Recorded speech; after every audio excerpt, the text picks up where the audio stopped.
I want to talk about the PCR test. This is very, very important to understand. Remember, amplification is the conversation. Let's take a look at this PCR test study. Viral RNA load as determined by cell cultures as a management tool for discharge of SARS-CoV-2 patients from infectious disease wards.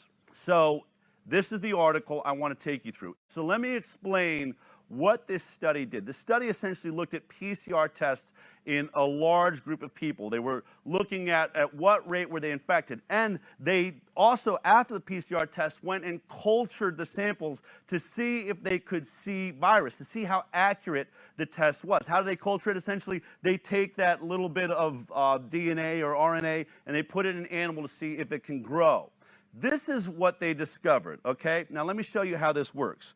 Right here at the bottom, what you have is the amount of cycles, right? Right here we have 13 cycles, 15 cycles, 17 cycles, 18 cycles. Remember, the discussion is amplification.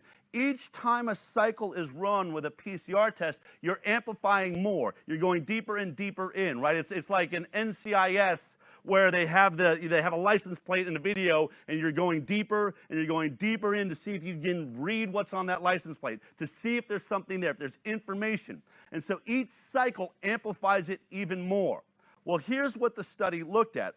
When you look at this entire graph, this over here is the percentage of positive culture, meaning after they did the test, then they took and said, was it accurate? Yes. What they found was when there was about up to 17 cycles, 17 amplifications right here, 17 cycles maximum right there, you have a 100% success rate.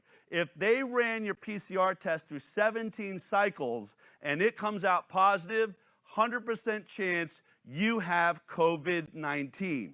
But here's what gets interesting. After 17 cycles, when we go to 18 cycles, 19 cycles, we start watching the quality of the information is dropping, right? At 27 cycles, now you have about a 60 to 70% chance of having a correct diagnosis and therefore a 30 or 40% false positive rate, all right? Now here's what gets critical. Let's come across, let's say, at what point do we say this thing isn't going to help us at all? I say at the point where you're, say, what, 80% false positives? If we were at 80% false positives, meaning we're getting 80 out of 100 people are being said to be positive, but they're wrong, they don't have this, where does that take place? So let's look at, this is it, 20% effective, meaning 20% will be a correct positive. Follow this across, right here,